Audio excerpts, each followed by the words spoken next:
Happy Saturday, everybody. Welcome to Furthermore with Amanda Head. That is my podcast. It's audio only on Monday, Wednesday, Friday. And then on Saturdays, like today, we have Small Business Saturday, where I love to highlight businesses across America, people who love freedom, who love this country, and people whose values, let's just say it, they generally align with those, your values and mine as well. So I am very excited to bring on my dear friend, Josh Delano. He is the president of Delanoye Strategies, and he's been a longtime friend of mine. I'm going to tell you a little bit about our origin story in just a few moments. We're going to take a very quick commercial break and we'll be right back.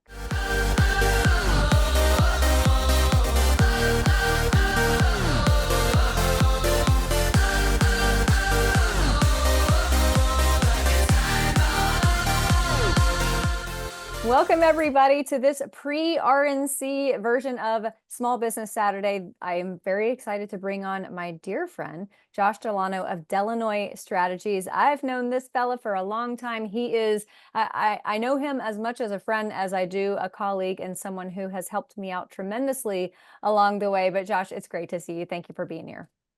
Likewise, Amanda, always. So I have to give everybody a little bit of an origins story. So some people know that I was in the music industry up until 2016.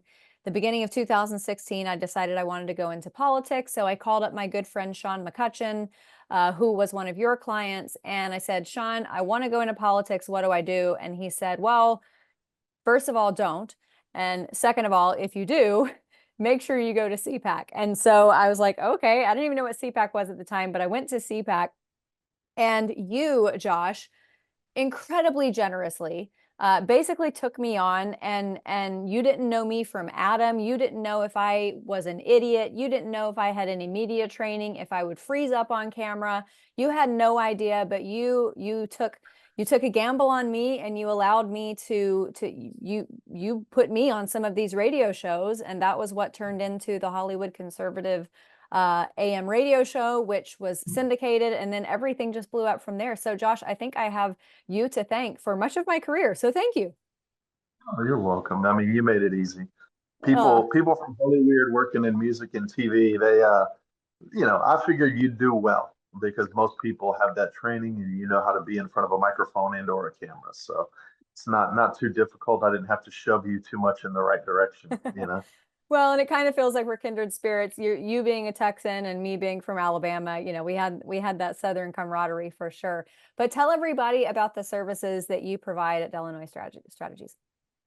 For the most part, we are a PR firm, and I specialize. I do a little bit of government relations, a little bit of copywriting, but for the most part, I book my clients on TV, radio, and podcast, and help place them every now and again for speeches, and sometimes help place their articles. So we basically try to make you famous. We try to help our clients get their word out, sell their books, sell their services, get their name ID up, and market their brands. So we're doing all we can to help our clients to share their message with the world.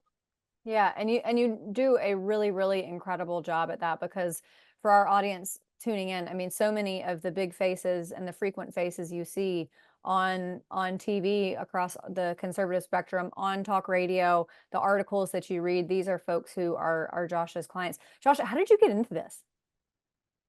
I kind of fell into it. I worked for a friend of mine with a digital media firm and a few think tanks, and we did something called Gun Appreciation Day with my friend Larry Ward, and it blew up. And then we did the Million Veteran March, which it only ended up being 50 or 60,000 veterans marching on the mall, but those two media events blew up, and I kind of got hooked working with a friend of mine who was a pro at this named Alex Rosenwald. So booking Larry Ward all over the media for like a week straight with barely any sleep, and we probably did between 70 and 100 media hits altogether, and it was unreal. So after I left DC in 2015 and came back to Texas, I went to what I knew, and I've been working in campaigns all my life. I've worked a little bit on Capitol Hill, a little bit for city government in Houston, Texas, while I was at University of Houston. And I thought I would just go work on campaigns like usual and go find a government gig. And it kind of morphed into, with the help of Dan Backer and Larry Ward and Sean McCutcheon, uh, picking up clients from that world and from right of center world and some left of center clients as well. So pretty much at the end of the day, you pay, I'll take you.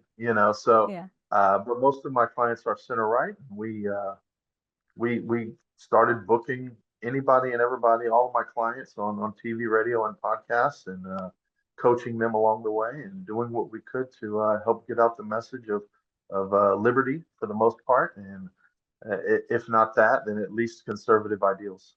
Okay, I gotta ask you because people say that politics is Hollywood for ugly people. So I know you deal with a lot of divas because divas abound in Washington. And you don't have to name names, but I just need to know some dirt. I need to know some of the diva stories. You got any? I've worked with, I would say 5 to 10% of my people are just magnanimous, nice, kind, good people that are true believers. Yeah. Probably the other 80 or 90% typically fit the mold, the I thought you were stereotype gonna of, say the inverse. egomaniacs, Yes. to some degree. Most of them are good people, but you don't get into the business of most of my clients are politicians. They have think tanks, PACs. Some of them are authors, lawyers, doctors. They're experts. That's what we do. We add value and we offer experts to the media to talk about the news of the day for the most part. Yeah. And yeah, there are definitely some horror stories with people who cannot look at their calendar, have trouble showing up on time and calling in or showing up and signing into shows or getting to a studio in time for an interview. And it really everything is about your reputation in this business, and it's Yeah. tough whenever you have a few clients that might burn a bridge for you. Even though you prefer they not. Yeah. So it is what it is, and yes, it is Hollywood for ugly people. And I like the saying. I taught for 1 year out of college, and I would say it's pretty true of teachers. 80% of them are there for, it's the Pareto principle. 80% of the people do 20% of the work, 20% of the people do 80% of the work. Yep. And most of the teachers are there for a paycheck. And I would say most of the people I met in Congress and in this work are also there for the paycheck. They're there for a gig. The They don't want to notoriety. work in the real world to Yeah. have to add value. Yeah. So, I'm not naming names, but I'm not even talking really about clients for the most part. I'm talking about people I've met and had experience with.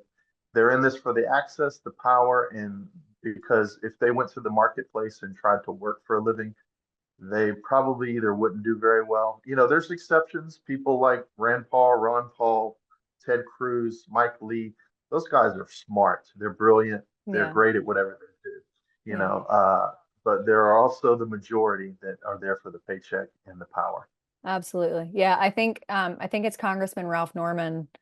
We have him on the TV show pretty frequently and on this podcast as well. And he I think it's him. I hope I'm not misattributing this, but someone along the lines of Congressman Ralph Norman, who's a good old Southern boy or Southern Yeah, man. I shouldn't say boy. People are going to be like, that's derogatory. Anyway, he says, if you can't make it in the private sector, go work in government. yeah, yeah. That's pretty true, and it's pretty true about elected officials, but it's definitely true about the bureaucracy. Yes. Holy moly! If you can't get a job and be productive in this life, just go work for your city, state, or federal government, and you Yeah. can just get by with anything. I have some horror stories there, but many of them are not safe for this program. No kidding. No kidding. Okay, I want to talk to you about because I started out in talk radio. It was my original love in conservative media. It's part of why I love this podcasting thing because it feels, it harkens back to my talk radio days. And I also think that in the talk radio world, I've often described it to people as almost like a trucker community. There's a camaraderie within talk radio. It's a bit more casual and irreverent. And for people who know my personality, that's kind of me. I don't feign formality. I'm pretty irreverent with my humor. And so that has Mhm. always been something that has been so near and dear to me. And I wouldn't change what I have right now for the world. My goodness, I am so grateful to John Solomon that for whatever reason, I still don't know, he chose me as his co-host. So he and I have been barreling down this TV show road together for, gosh, over 2.5 years now.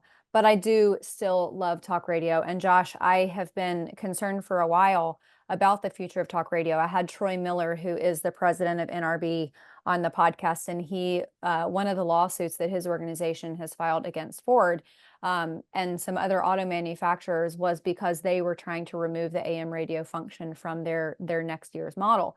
And I do, maybe it wasn't the NRB suing, but they were backing a piece of legislation that would effectively force the AM radio, because it's not just talk radio. It's news alerts in general. It's NPR. It's weather alerts and things like that.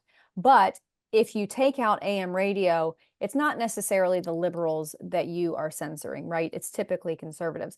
So I want to ask you what you feel, because you're an expert in this industry and you experience it every day. What do you think the future of talk radio is for conservatives? Well, just like with the elected side of the business, as far as working on campaigns, you follow the money. It's the same with advertisers. You know, uh, I find more so in TV, it's very corporate. It's very limiting. They limit what you can say Yep. and who you can speak about and tell the truth about. Whereas in talk radio and podcasts, it's still some of them very corporate, especially with the syndications and the Right. bigger syndicated companies. It gets very corporate. But I find that a lot of my friends and hosts that I work with that have small, medium, and big radio shows, a lot of them have local small businesses as their advertisers. And that is kind of key because you're talking to the people.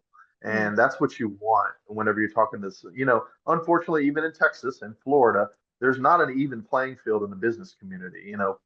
Big corporate companies have lobbyists and they get subsidies, and there's not an even playing field. So Yeah. that also, I think, speaks to, when your advertisers are corporate versus when your advertisers are local and mom and pops. You have a lot more leeway to speak your mind. So I think it's very representative of not only radio but podcasts. That people want to sell their product and their services, and they're grateful to have an outlet, because they can't afford whatever the rates are on national TV. Yeah. So yeah, it's just it depends, and I think we're looking good on radio, but we're podcast is the out. You know, Yeah. uh, any radio show can go and do a podcast and just move everything over and be uncensored, Right. and just grab whoever the advertisers are that agree with them. Yeah. Yeah. And, for me, there is that concern that pretty much all of talk radio will eventually move to the podcasting platform. However, Mhm. I feel like there are a lot of people out there like me who, I don't buy e-readers. I don't buy digital books. I will only read physical books. Number one, because I'm a Yeah. copious note taker and I scribble in books. But number two, I just love the feel. I love the romanticism of holding a physical book. And there's something to Yeah. me, something nostalgic and something truly, truly American about hopping in the car, turning on AM radio and listening to politics. To me, that is as American as apple pie. Yeah, I agree. I mean, I grew up listening to Rush, and Yeah. Yeah, a lot of he us is the did. king. He's the greatest. And those who filled his shoes are not really filling his shoes. No, Nobody they're not. really ever can.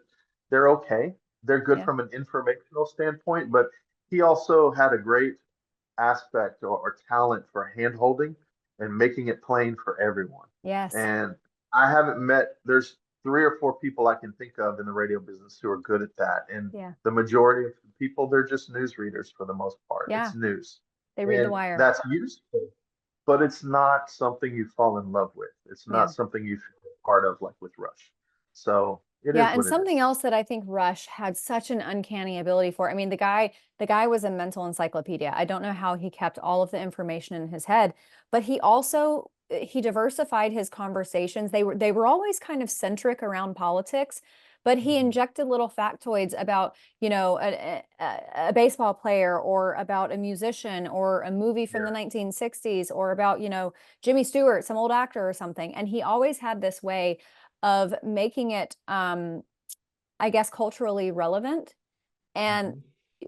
Josh, you've known me for a long time. That's one of the things that I think is so important in getting people from the other side to come over to our side. Also humor, as you know. I mean, my philosophy in life is that if you are having a conversation with a liberal and you are trying to bring them over to your side, you can't beat them over the head with facts. There has to be some type of levity, some humor. I always say humor is the anesthesia that dulls the pain of being wrong.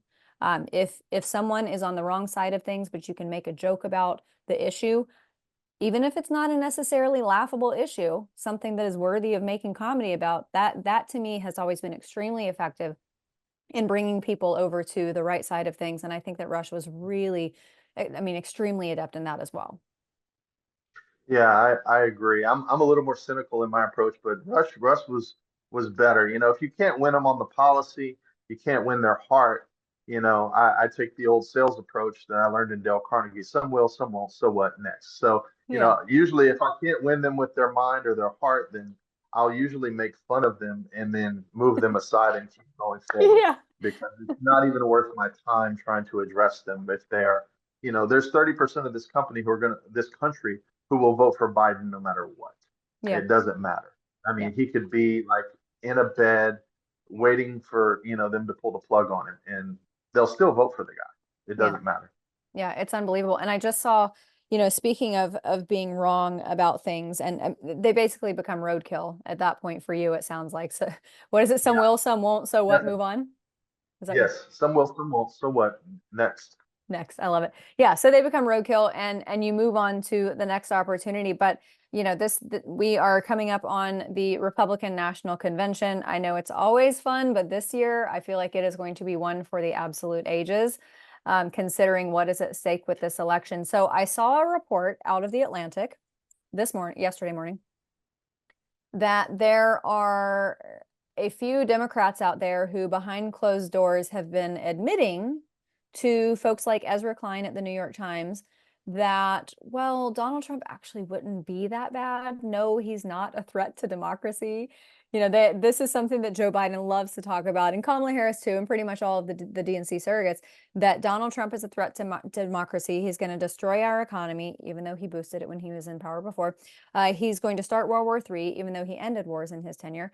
And Yeah. all of these negative repercussions of Donald Trump and his threat to democracy, when in fact, it kind of seems like for those who are actually willing to admit it, they don't think that's the case at all. And they have moved into this place where it almost seems that they are resolved that Donald Trump is going to win. Your thoughts? Mhm.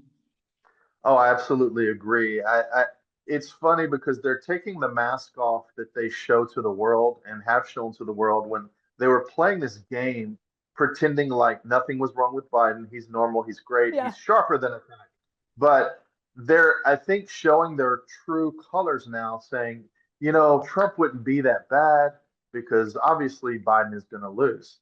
And people are actually coming out and being honest now, even on the left, about the mental state or mental decline of President Biden. So it's just interesting because they're selling a product, they're selling fear, they're selling paranoia, they're selling, you know, that Biden is competent. And they've been selling that, and people, I think, are beginning to resent it. And even the White Yeah. House press corps the other day, I believe, are beginning to resent uh, having to pretend that this whole lie is real.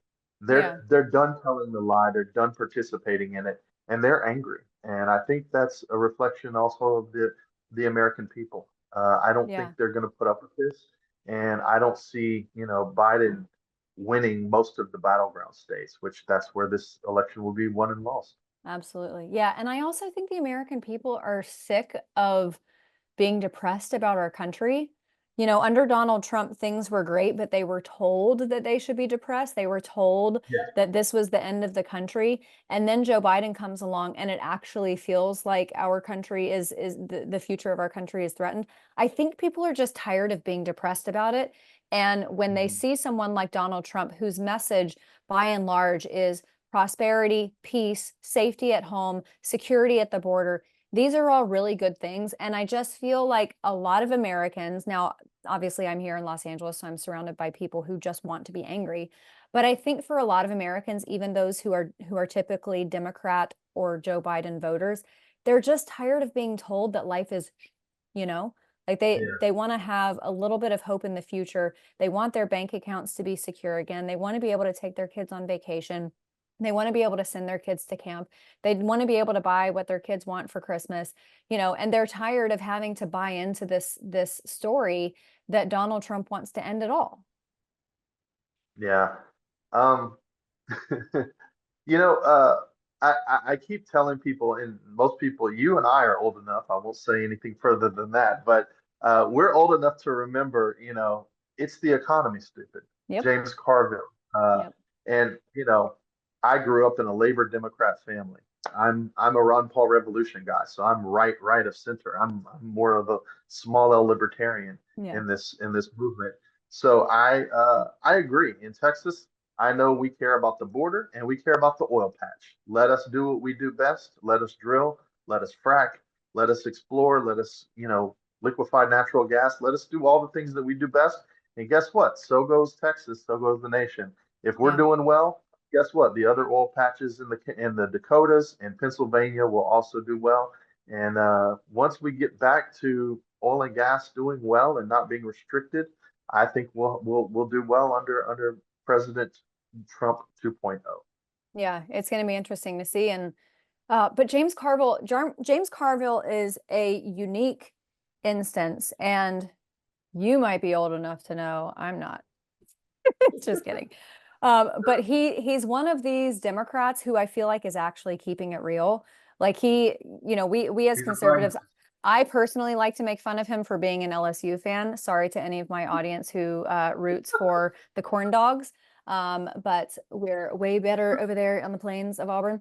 I'm just kidding. I love all my LSU listeners and fans. But James Carville is, I don't include him in that fondness for the LSU fan base, but he does keep it real because he goes on these rants that a lot of us like to make fun of, but at the same time, he seems to be the only one who is letting people know that the house is on freaking fire.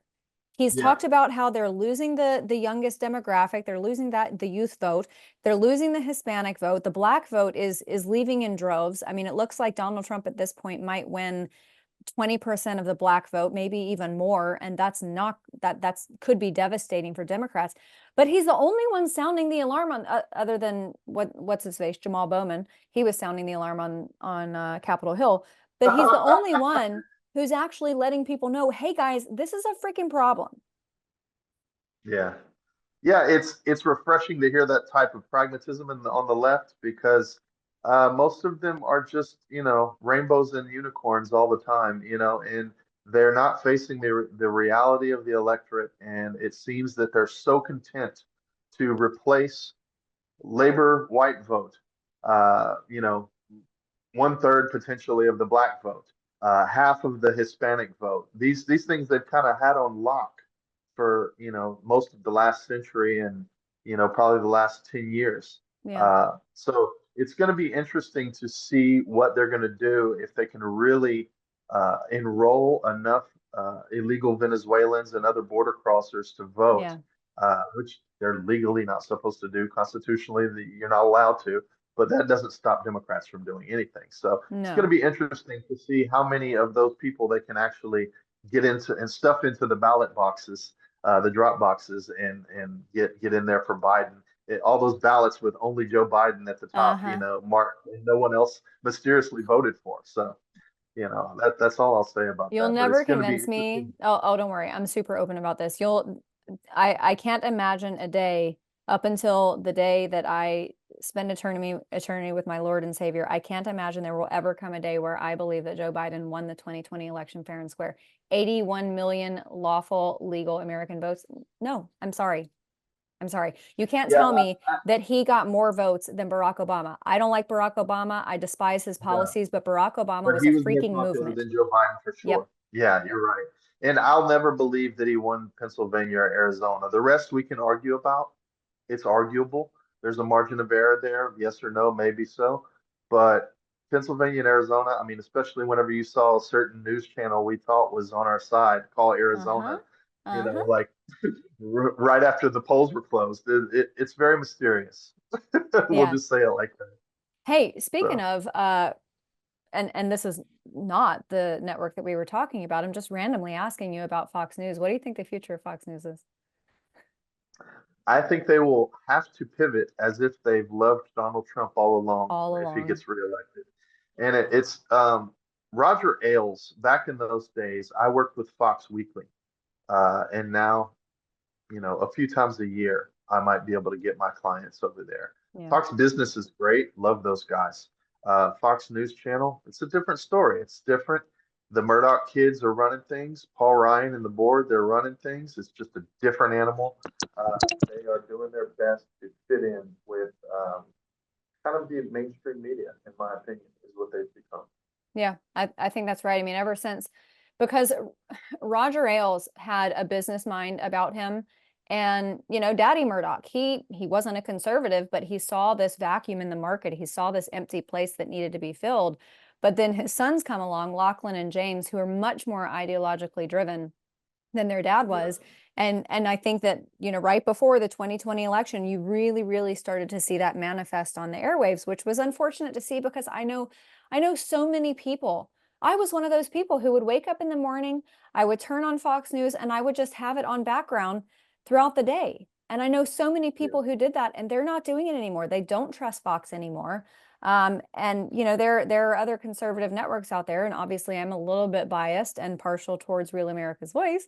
But yeah. I think the landscape of this is just it's shifting, and I think you're right. I think Fox News is going to try to they're going to try to pull the wool over their viewers' eyes and be like, "What, guys? We always loved Trump. What are you talking about?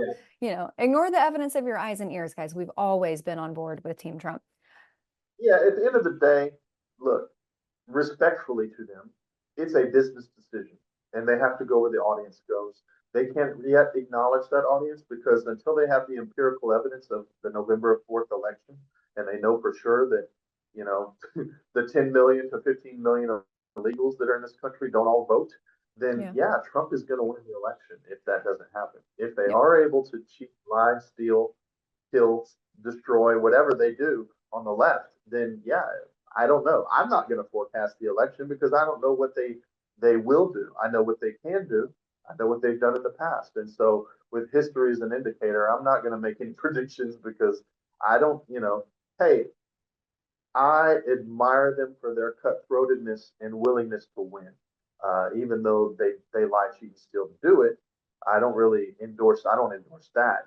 But the Republicans snatch defeat from the jaws of victory so many times. There So are so much. many seats I've seen that should be won by either a Republican over a Democrat or a conservative Republican over a Democrat running as a Republican.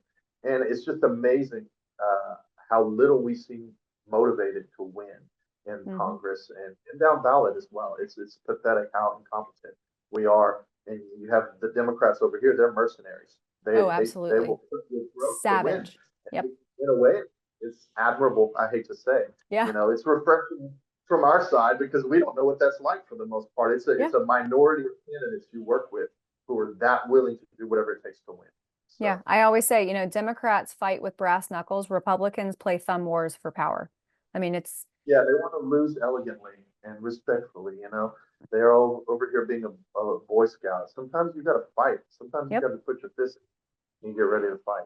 And But I think that was that's what people saw. That's what people see in Donald Trump. They see someone who's willing to take it to the mat. And even if he loses, he's going to fight tooth and nail every step of the way. He's going to call people out. And look, I understand that the mean tweets hurt some people's feelings, but if you want a president who makes you feel good, hire a therapist, nominate a therapist. This is not the place for people who just, gloss over and make you feel good.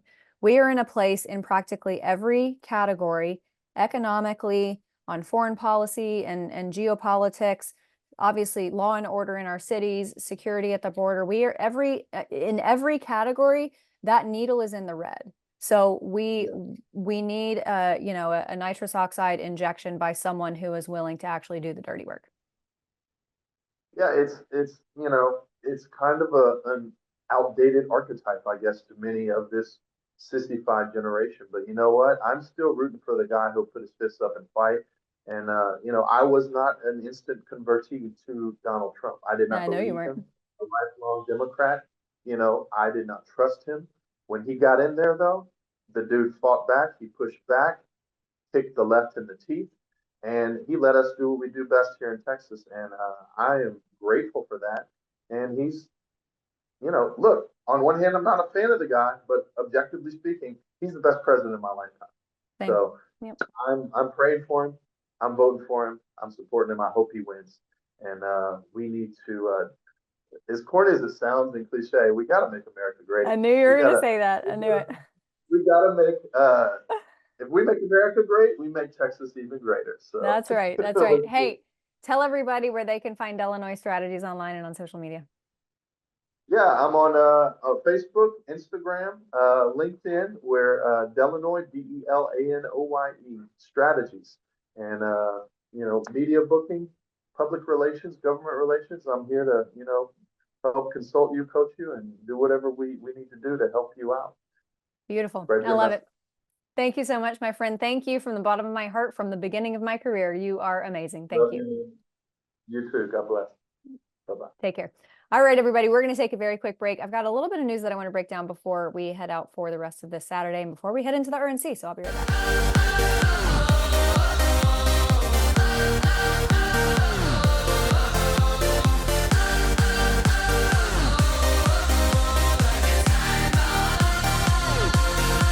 Welcome back, everybody. I am personally thrilled about the RNC coming up on Monday. I am going to be hopping on a plane tomorrow to head to Milwaukee. And I made a joke about this on the TV show, and I do think it is a joke, although there might be a little bit of truth to it. The fact that I'm definitely going for the RNC. Yeah, I'm definitely going so that I can see in person some of the frequent guests who come on this podcast and the TV show, and to be a part of history making. I promise I'm definitely going for that. It's not at all the cheese curds. I am obsessed with cheese curds. The Walmart that we have here in Burbank sometimes has frozen cheese curds from Wisconsin, and I'll buy like 3 boxes. I actually bought a separate freezer for our meat. And so sometimes I will purchase them up. But now that I'm going to Milwaukee tomorrow, that's all I'm going to eat the entire time. Just a bunch of fried cheese curds. And I'm completely thrilled about it. If next Saturday you see me and I look like this, that's why.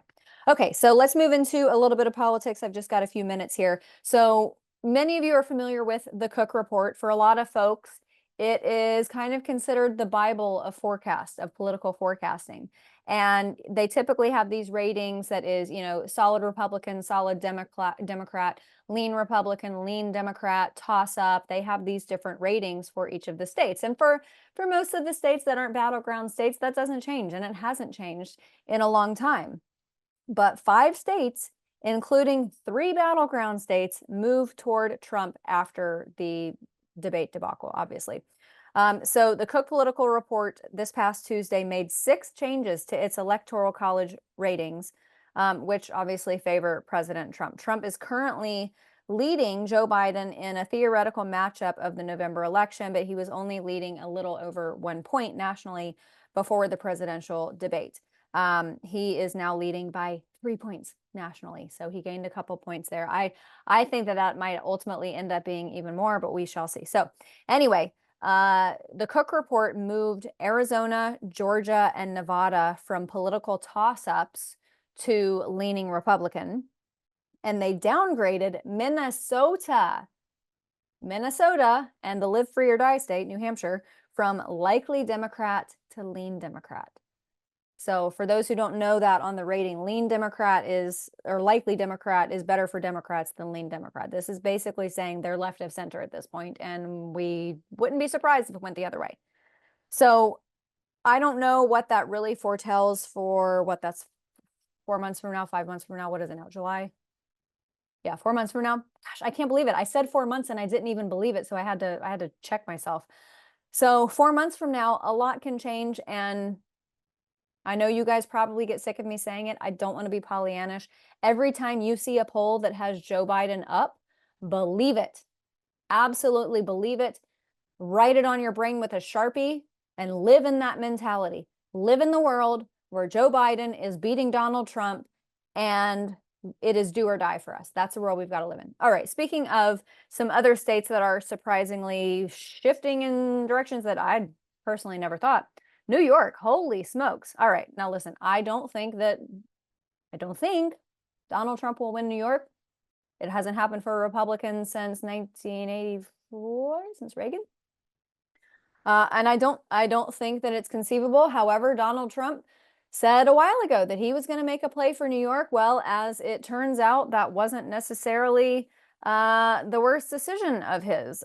There were two private polls that were conducted in New York, in a swing New York House congressional district from September 2023 to March, seen by Politico, showed that Trump had gained a 1-point lead over Biden. Those polls were conducted months before Joe Biden began facing all of these calls to end his reelection bid as a result of his disastrous performance at the debate. So Democrat Manhattan Borough President Mark Levine said, "We're still acting like this is a one-party state," which for 20, 25 years it has been. And he goes on to say, "I truly believe we are a battleground state now." And you look at all of the issues facing New York, all of the problems that frankly blue cities are not insulated from, and sometimes they are a hotbed for. But unfortunately, you have this hive mind, this bubble mentality of people who, regardless of how bad it gets, here in Los Angeles, with the BLM, the Summer of Love riots, and the theft that is still happening. We finally have a measure on the ballot this November to strip away that measure from what was it, 2013, that allowed for felony theft to be downgraded to a misdemeanor as long as the value of the goods isn't over $950. So we finally have a measure, a common sense measure on the ballot to strip that away. But in the meantime, you've got Democrats who they're like that meme of the dog sitting there sipping his coffee or his tea or whatever, and everything's on fire behind him. Everything is fine. No, it's not fine. You're literally losing congressional seats in Congress because so many people are leaving. People can't find a U-Haul. There aren't U-Hauls available in California because all of them have left to go to other states. Things aren't fine. And I think that people in New York, and God willing, at some point before I die, in California, people will wake up. I don't know how long it's going to take, but I do know that there are enough people out there who have been beaten over the head with the Democrat Party platform, and they're starting to say to themselves, you know what? I can't afford the things that I could 4 years ago. I don't feel as safe as I did 4 years ago. And this is because of Joe Biden. And there are too many people out there who are able to do a cost-benefit analysis and have one candidate next to the other, look at the party platform, look at what things were like under those two presidents. And I do believe that there are enough people out there who will say, I don't like the guy. I don't like his personality. I don't like how abrasive he is. But my life was a lot better under Donald Trump. And I think that we're going to start to see that platform get tweaked a little this coming week at the RNC. I am going to be co-hosting my TV show with John Solomon live from the RNC. I'm very excited about, and I'm going to be tweeting all of the fun things throughout the week. So make sure you find me on social media pretty much across all the platforms at Amanda Head. And this podcast, the audio only version, gets released Mondays, Wednesdays, and Fridays. Furthermore, with Amanda Head, obviously, and then these Small Business Saturday episodes that are video out on Saturday. So I hope you all have a great rest of your weekend, and I will see you on Monday.